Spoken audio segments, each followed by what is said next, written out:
Well, I'm at campsite H21, and inconsiderate hikers strike again. Here we are with a tarp and a bag of, I guess, tent pegs, probably to tie the tarp down. Again, I get it. You know, sometimes you're heavy, like I am, and sometimes you want to get rid of stuff. But you don't leave it in the backcountry, especially out in the middle of nowhere. Just, it's just brutal. But anyway, let me show you the more beautiful aspects of this site. We'll just take a walk up. It's actually on a peninsula, again, part of Three Narrows Lake. And we're just walking up to the main campsite. Here we go. So in this direction, we've got a cottage.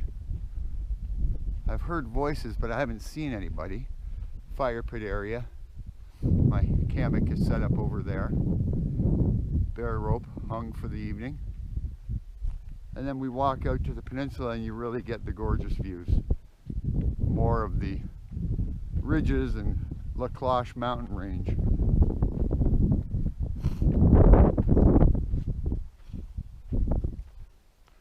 There we go. So I will be up on those ridges starting tomorrow morning.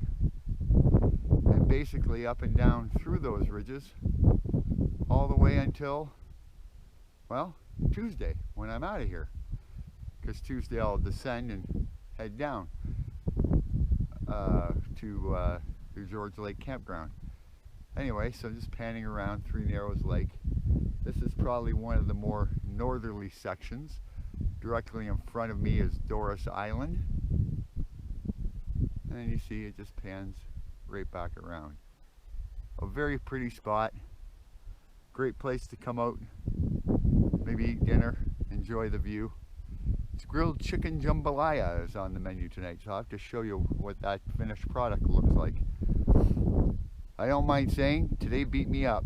Between that heavy pack and the terrain, I was really happy to get here. I got here just after 3, had some water, decided I'd set up the camp chair and just sit a spell. And next thing you know, I woke up about 45 minutes later. I dozed right off, I was so tired. So I needed it, and that's good, because tomorrow's probably shorter distance, but worse terrain for sure. So again, just slow and steady and making it through. All right, talk to you later. Well, as promised, there's the finished product. The grilled chicken jambalaya. Can't wait to taste that. It's delicious. And I thought, just as you're looking through the forest over to the lake, I'd give you today's thought. Perhaps we all need time to be free, time alone in nature, supported and encouraged to discover our own wild selves, to reconnect with who we are and what we want from life. And that's a quote by Jennifer Hansen.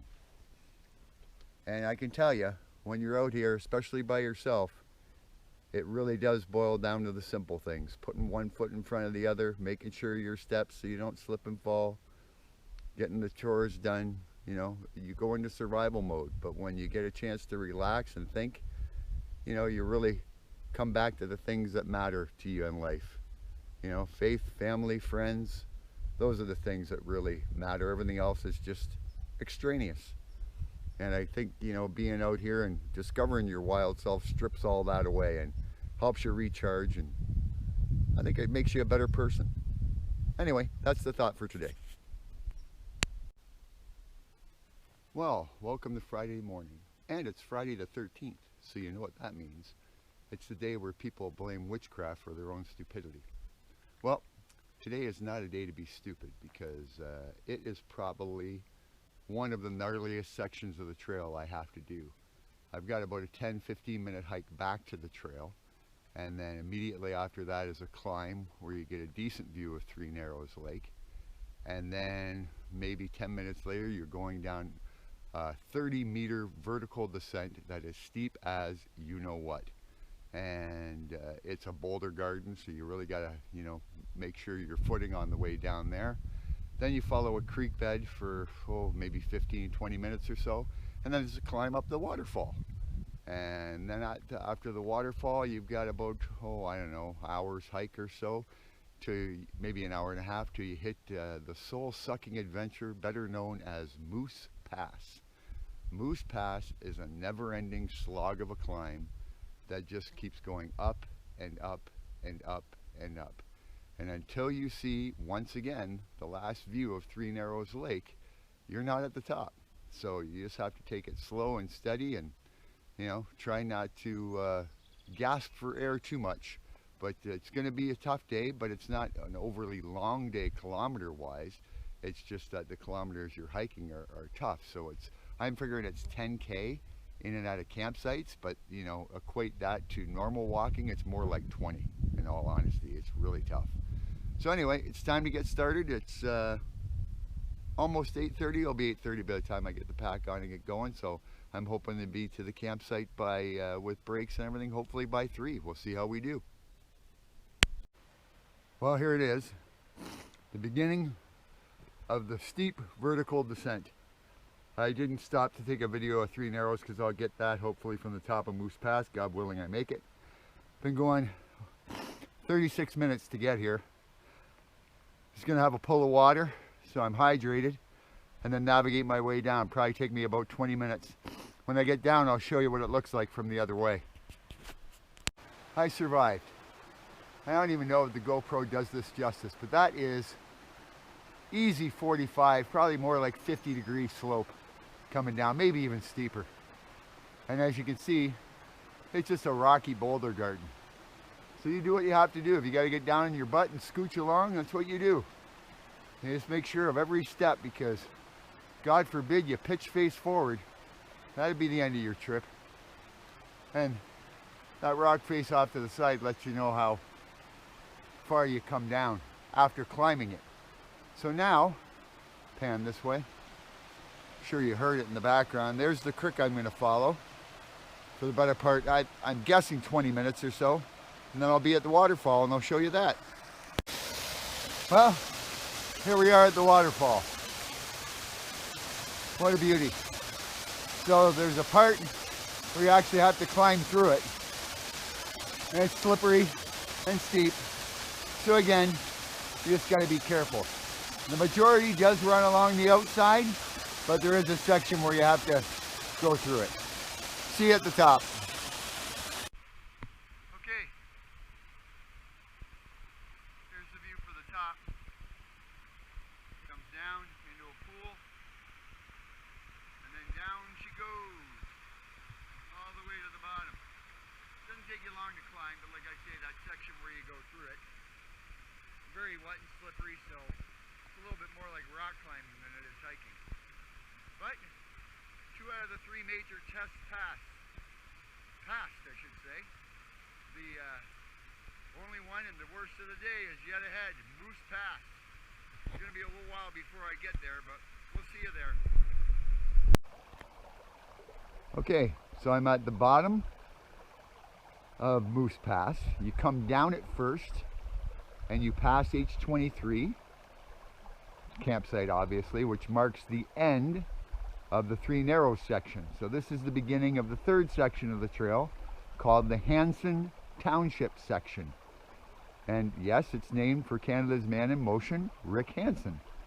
So this is the beginning, and you start to go up and up and up and up and up and up.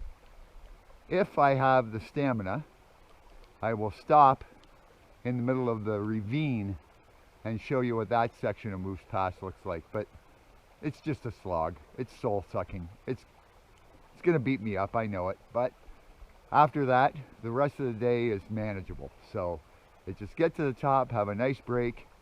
And what I did here, because there's no really good reliable water source between here and Shagog, where I'm staying tonight, Shagog Lake, so I filtered using my Sawyer squeeze a liter of water into the Nalgene bottle, and then I filled up the Life Straw as well. This is a pretty neat unit.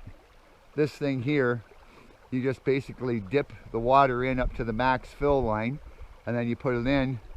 This flips up, and then you just suck the water out. So that's a nice easy system when you're on trail.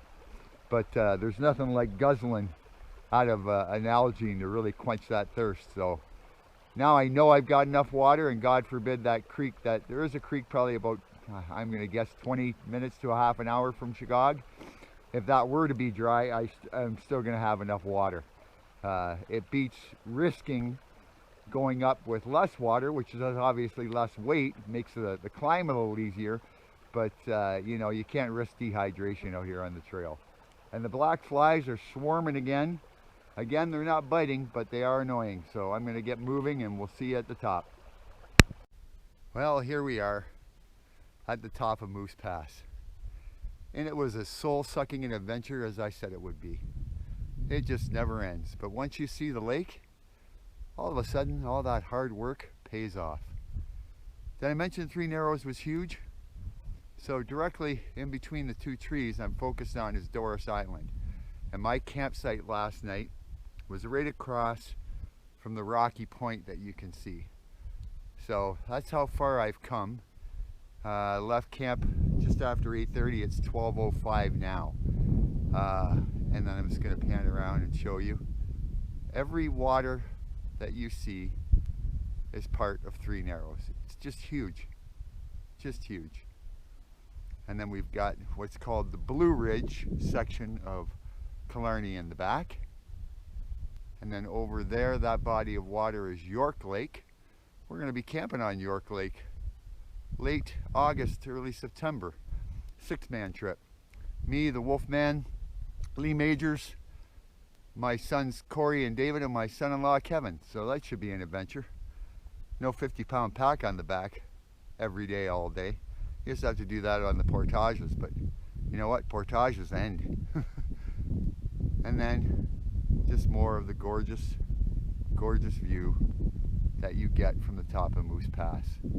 Which leads me to today's thought. The best views come after the hardest climbs. Well, welcome to Chicago Lake. What a beautiful, beautiful piece of scenery this is. Just try to kind of pan around a little bit so you can see what I get to look at as I stay here at camp tonight. I got here about 10 to 3. It's just a little after 4 now. I've got firewood collected. I've got a coffee on, just ready to enjoy that. Then I'll get my hammock set up. And today is shore bath day. That's where I get to get out of the shirt I've been wearing for 4 days. You know, the water's going to be pretty cold, I know that, but you know, use the biodegradable soap and lather up a little bit and try to feel fresh again. My hair feels like an OPEC nation. That's how bad it is. But anyway, the one thing I did forget to mention that I wanted to say was, as I was going through the ravine section of Moose Pass, there and I'm sorry I didn't take any video of that, but I just didn't have the wherewithal to stop and pull the GoPro out, you know, film while I was trying to gasp for air. But anyway, believe it or not, there were trail runners, guy and a girl, running the trail. And trust me, you can't get to Moose Pass unless you started at one end or the other. So they're probably running the entire trail in one day. And it is bloody hot today. At one point I stopped, my thermometer was reading 28 in the shade. So it's not exactly great hiking weather. You know, when I booked this trip, I was thinking, oh great, it'll be like 16, 18 degrees, perfect hiking weather, cool nights, awesome. I did not expect this heat. It really beats you down, you know, but anyway. The other thing about this campsite is most of the campsites, when you go into, it's a hike down to the lake. This was actually a hike up. It was like a mini Moose Pass at the end of the day, which was not a lot of fun, but glad to be here. You know, this is night 4, so 3 nights left. The first section of the trail you head basically north. Once you get past H21, which, you know, we did today, or H20 actually, you start heading east. So I'm on that easterly trek, and that'll take me all the way to almost, well, I guess H37 in 2 nights, and then I'll turn and head west for home. So anyway, Hopefully the weather cools a bit. I'm not in the mood for any rain, but if it cools off a little bit and gets down to 20 or sub 20, that'll make the captain even happier.